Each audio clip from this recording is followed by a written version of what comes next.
Super glad to have Dionne from Geneqty on today's Founders Cut. I've known Dionne for a few years now, and as colleagues, but also working side by side at an accelerator together, and just as just someone else in the local community. So when I reached out, I was super excited that she said yes to jumping on and telling us more about herself, and more importantly, what she's working on today. So Dionne, just to kick things off, could you introduce yourself a little bit more? Yeah, sounds great. And Adam, thank you so much. It's so wonderful to be here. So again, Dionne Gumbs, been in the Twin Cities for 5 years now. Cannot believe that it's happened so quickly. It feels like just yesterday that we got here. Originally, from New York City, grew up in Brooklyn, and two small kids, one of whom is homesick today, of course, the temperament of the day in the life of startup. But after 20 years or so in finance, really decided to, you know, dip into the fintech world and combine a lot of the experience I've had over the last 20 years to tackle, the small business space. So looking forward to telling you a little bit more about Geneqty. So, what in the 20 years of working made you decide that you wanted to leave the comforts of corporate and then take on an even more uncertain area, which is small businesses? Like, what was the passion that brought you there?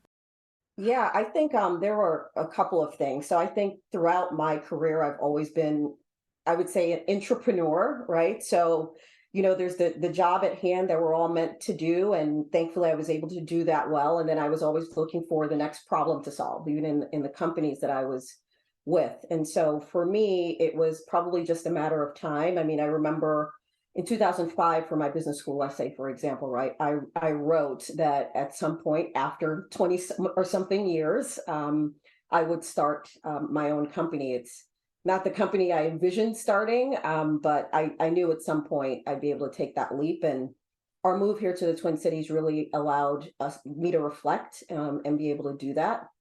And and so kind of here we are. So, that's an interesting thing that you just brought up there about moving to the Twin Cities from the East Coast. What brought you here originally? So my husband's job, Alex, was at Medtronic for pretty much 13 or so years after business school. And we've moved around the country with Medtronic. And of course, they're based here. And we knew at some point, as he continued to ascend, we'd have to move to Minnesota. And so here we are. Gotcha, gotcha. Well, welcome. We're glad that you we stole one away from the East Coast. I'm always happy when we steal someone away from either coast, to be honest with you. So I guess, what is the pain point that Genequity is trying to solve? Yeah, I mean, and I'll kind of take a step back and answer Sure. that. When I started the company initially, we were really trying to tackle, access to capital, right? So we looked at the SMB space in particular and said, why is it so difficult for banks, right, lenders, et cetera, to really scale how capital is accessed? And we really had an emphasis and focus on companies that were led by and built by underserved and underrepresented founders and owners. And of course, we've since evolved, right? The platform has really evolved into still thinking about access to capital, but from another lens, right? We're thinking about what's broken within the financial services infrastructure that we can fix to allow a fintech, a community bank, a large bank, right, a lender, really streamline their service model so that SMBs are ultimately served better. Put another way, we looked at the landscape this year over the past kind of 18 or so months, and we said there's been this massive push to digitalization, unheard of because of the pandemic. And what that means is there's more data out there and more data footprint out there than ever before, that if you're a financial provider, you're sitting on, but you have a difficult time accessing that and interpreting that with speed and efficiency. Just really difficult to do in the business banking space versus versus the consumer banking space.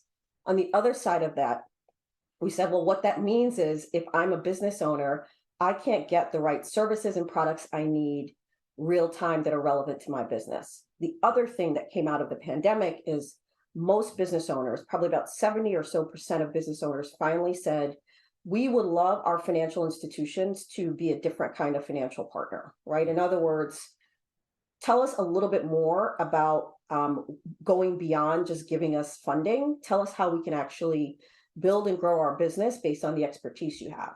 That's a brilliant spot to be in for a company like ours, because we're able to use the data on one side and create efficiency with that data for the other side. So it's just been a interesting headwinds that have come out of the pandemic that have really allowed us to rethink our business.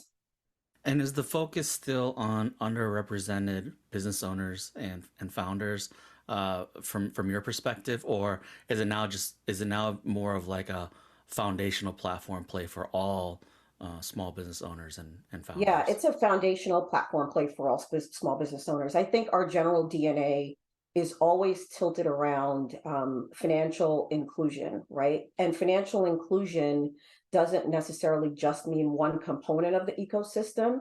It means that the thing that fell apart in economies around the world was the pain that was felt by all small and medium-sized businesses, right? Once that falls apart, too many economies continue to fall down. Yeah. And so for us, we widen the scope of what does financial inclusion mean? We build a great product here. It, of course, enables underrepresented founders to do a fantastic job, but it widens the scope, right, of who gets to succeed, which is always our mission. Yeah, and I don't want to belabor the point because you've pivoted a bit, but off the top of your head, do you know um, how much of small business loans are actually reaching underrepresented founders today? I think I heard somewhere, but I don't want to misspeak, but I wasn't sure if you knew because I remember the number being staggering in terms of the disproportionate amount of loan capital going to and from different demographics. Yeah, you know what? I honestly don't have a full number for you off the top of my head, but the percentages are, definitely above 50%, Yeah, right? yeah, In terms of the disparity in capital that goes to different kinds of founders. gotcha. And so, as you've kind of navigated this new opportunity space, tell me a little bit of the traction that you've gotten so far. Yeah, so we have really, because we had to rebuild our entire tech stack, right? Once we looked and decided who we wanted to be, thinking about this more from a data infrastructure standpoint.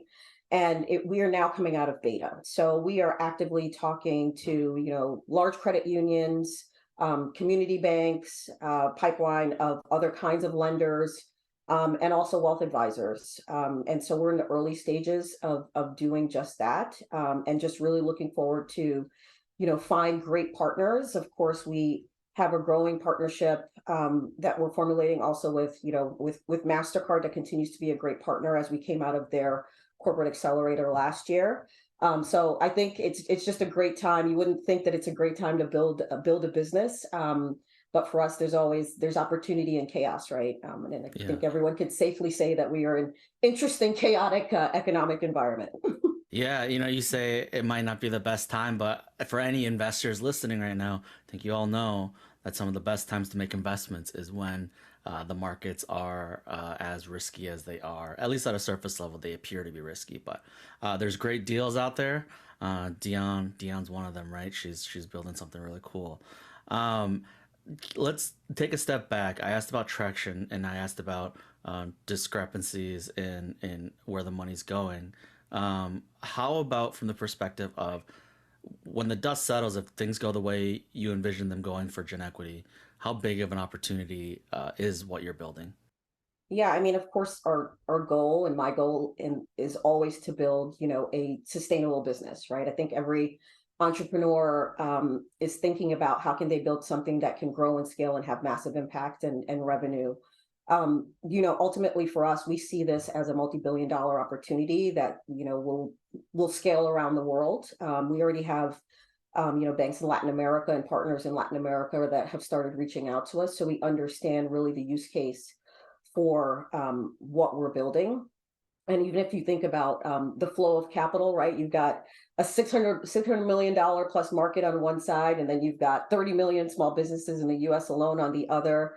And then you've got, a need for data, right, which continues to grow massively, and a very, very young business banking fintech market as it pertains to data capture and interpretation. So you just think about what those numbers look like. It's a really big opportunity. I have a kind of a unique question. I think of founders as either superheroes or supervillains, right? And obviously, I think you're a great superhero. What's your superpower as a founder? I think it's a good question. I think for me, the power of connection. And when I think about connection, it's connecting people. And I think as a founder in this kind of ecosystem, it's something that becomes a little bit more important because the SMB space is so big with so many different players attacking it from many different angles. And if we thought there could only be one winner, then what's the point in doing it? And so the notion of looking at everything through a connective lens is something I think that's helped me throughout my career. It's helped me to build a great network. It's helped me to understand the space we're operating in and how we can partner and collaborate with people and leaders that are also building great companies in the space. And so I think for me, that's kind of my superpower, and also, a little bit of an undercover nerd. So most Undercover people nerd. don't know that. Yeah, I guess, public nerd. So, back in the day when I was growing up, I'm 35 now. In the mainstream media on TV shows, nerds were considered like something you never wanted to say, and it was always under the breath. It's kind of funny how nerds have kind of taken over the world a little bit. So a little bit of justice in the world. Yeah, well, I Um, tell that to my daughter all the time. So I say, Good, wear it good. proudly, Keep telling her that. I think that's wear it important for proudly. sure. Um, you talked about your superpower being connectiveness and networking and being able to connect the dots and make introductions that help everyone get a win-win out of it, right? Um, what kinds of connections could you use more of right now?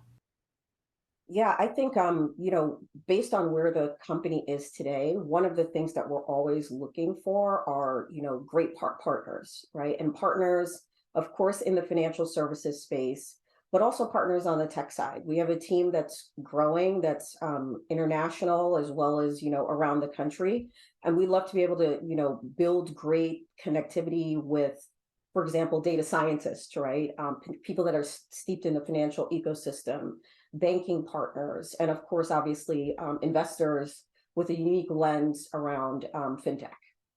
Got it. Got it. So if you have that kind of title on LinkedIn and you're listening to this episode, shoot Dion a message and grab a virtual coffee. A question that I like asking founders, because for me, the amount of energy and passion in a founder's fuel tank is finite, right? Every once in a while you get a top off, but for the most part, whether it's a 5, 10, 15 year horizon, we all run out of steam at some point. What's the motivation that fuels you to make this happen? Um, Gosh, I wish I could say that there's like a running out of steam. I think sometimes I feel like I'm running one foot in front of the other until, whatever the mountaintop is, and until I get there. So I don't know if I have I have pauses, which I'm now starting to do, but the notion of stopping isn't something that's ever That's good. sat well with me. So we'll see. But I think the thing that I think has fueled me today is the same thing that's fueled me, my entire life, right? And so that is always, family first. That's changed a bit differently, right? So I think in a lot of these, I talk a lot about my great aunt and my grandmother, and a lot of that's changed, turned into my own family, right? I have 2 kids. I have a daughter that knows really, really well what it's like to see people that go to work every day and do great things. We don't have a lot of examples of builders, and I think it's really important Yeah. for her to see her mother building something, Yeah. right, from the ground up. And that is something that she sits behind this desk and she says, "Oh, my name is Skylar Gumbs, and I'm the chief creative officer of Geneqty," right? Those are things that are really important, and they're things you can't teach. You have people that are watching you every day that need to see you overcome.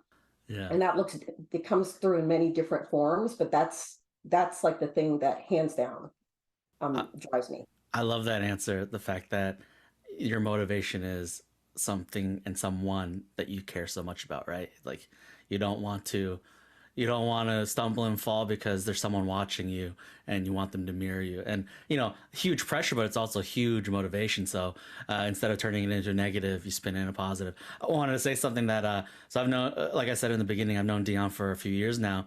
But what really won me over was, I don't know if you even remember this. I'm not gonna throw any names out there because I'm not in the business of throwing it under the bus. But we were meeting at a lunar summit in a backyard of Osborne, and I asked you, "Hey, how'd that investor meeting go?"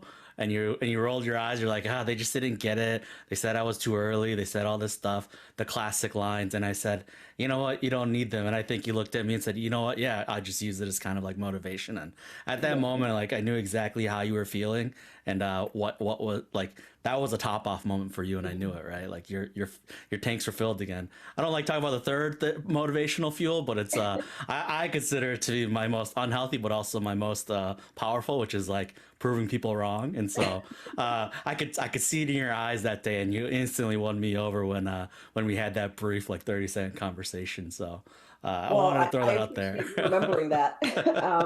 I probably came off of watching, Michael Jordan's Last Dance, so it's a different, I you got know. Jordan. I got Jordan in the background right there. So you uh, get it. I do. I do. He's one of my. I never was good at basketball. I was vertically deficient. However, he is probably one of my number one idols, just in terms of how much he just focused on his craft. And I think for founders, they need to see it as their craft, right? And That's I right. can totally see that in you. Anyone you want to shout out? I think part of this too is to kind of give a hat tip to the folks that have helped you along the way. Any Uh, folks or groups in particular? well, of course, I have my lunar family always to thank, which is my first introduction into the ecosystem of founders and entrepreneurs in the Twin Cities. And of course, Tundra, which is Tundra Ventures, a fantastic new fund, doing wonderful things, have been great investors and partners as well. In Geneqty, of course, a great group of angels. I don't know if they want their names, but I think they know who they are. Friends on the East Coast, friends here in the Twin Cities that have also invested in Geneqty, and one of our other great funds, Entrepreneurs Roundtable, that's also invested capital. I think when you're a founder, particularly if you're a solo founder that's gone on this journey to try to build something, community becomes so much more important. And so I've been really fortunate to have a wonderful community of people that continue to propel what I'm doing here. Yeah, I think that's a great point. You can't do this alone. Uh, you know, the news articles might make it seem like people do it in their garage secretively alone and then they pop up out of nowhere, but it's fundamentally flawed. And if there are people that do that, they're outliers, not the norm. And so I think Dion's point is correct. You got to build a community. You need support. You need help. You need access. You need coaching. You need everything, right? And you just simply don't have enough time in the day to do it yourself. So I think you're building it the right way. How can people find you or your company, or shout out whatever handles or websites, and I'll be sure to share them as well. But just while we have you. Yeah, I mean, I think I probably I'm not the best on the grams and the other things. Sometimes, it makes me feel a little older than I probably am, but That's that's why you're probably that's not why the you have your best way. daughter, right? Your chief creative officer. I know, but she's 10, she's got limitations. She's not allowed on any of those. That's fair. That's fair. And my son's 4, so but I think for me, LinkedIn is always great. So I am going to be better and more active on LinkedIn. But it's just a great way to connect with me. I respond to those messages when I get inbound messages through LinkedIn. Our website is genequity.com, geneqty.com. And my email address is Dionne@genequity.com. So those are the easiest ways to find me. Awesome, awesome. Anything you want to shout out? Goals for 2023? Things you're looking forward to? Big wins? Anything? Part of this is kind of promoting your company and yourself. So if you got anything, feel free, throw it out there. Oh yeah. Well, I mean, look for a Q1 announcement. That's all I can kind of say. But we Okay. we do have a big announcement that's going to be brewing for the first quarter. We're really excited about, hopefully a big partnership that we'll be building with a great big financial provider. So please look out for that. And of course, right, if you are an investor, come and see us and you believe in early stage companies. I think, for me, it's a founder's journey like any other journey. And we're always looking for, great people that believe in us as a team. So, come check us out. Awesome. Awesome. Well, Dion, thank you so much for joining me on the Founders Cut. Really appreciated your time, your candor, and I'm super excited to get this out there so more people on the small business side, on the finance side, on the investor side, potential employee side, all the sides, right? All the sites. Like you said, connections are what fuel a company's growth. So I'm glad that you could kind of throw that message out there for other founders that might be listening. So thanks again for joining. All right. Awesome. Thanks, Adam. Appreciate the opportunity.